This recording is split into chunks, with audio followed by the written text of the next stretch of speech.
1626 Médias. Apprendre Transmettre. et construire. Bonjour à toutes et à tous, on se retrouve pour une nouvelle interview sur 1626 Médias. Je m'appelle Julien Florentin, je suis un jeune accompagné de la mission locale et aujourd'hui on se retrouve pour une nouvelle interview en cette deuxième journée de l'Odyssée des métiers. Que vous pouvez vous présenter? Oui, donc je m'appelle Cathy Harley, je suis ce que l'on appelle conseillère en charge de l'attractivité et du développement des ressources humaines à la préfecture de région.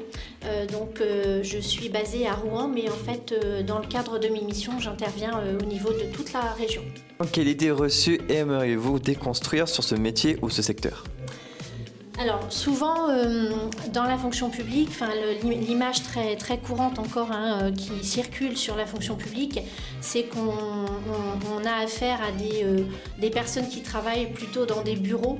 Voilà, donc c'est une vision un peu restreinte, je dirais une vision un peu qui mérite d'être dépoussiérée finalement sur ce que recouvre la fonction publique.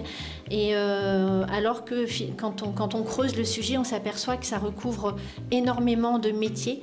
Qu'il y en a pour tous les goûts, tous les niveaux, qu'il y a des métiers très passionnants, qui touchent à plein de domaines très différents. Et c'est ce qui fait la richesse en fait de ces métiers, avec la possibilité d'y faire également toute une carrière si on en a envie et d'aller découvrir comme ça de nouveaux horizons. Donc voilà.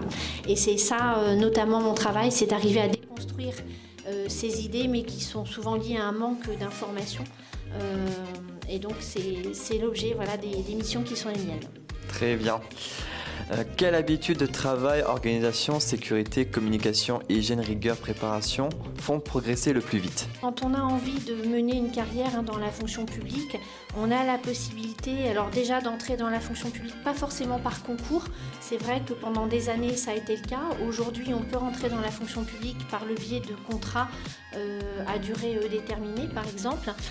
Et puis après on peut décider de cheminer, pourquoi pas de passer à un moment donné de son parcours un concours, sachant qu'il y a différentes formes de concours, mais encore une fois ça reste la voie royale, mais ça n'est pas la voie obligatoire pour intégrer la fonction publique. Et une fois qu'on a un pied dedans, on peut par le biais de la formation, puisqu'on a la chance de pouvoir accéder à une palette de formation assez dense, on a la possibilité de progresser et puis de progresser à la fois je dirais en responsabilité, en catégorie de poste, y compris catégorie de rémunération, et donc d'aller faire tout un cheminement, tout un parcours professionnel. Quelle attitude montre le respect des règles du métier, sécurité, hygiène, confidentialité, ponctualité, tenue?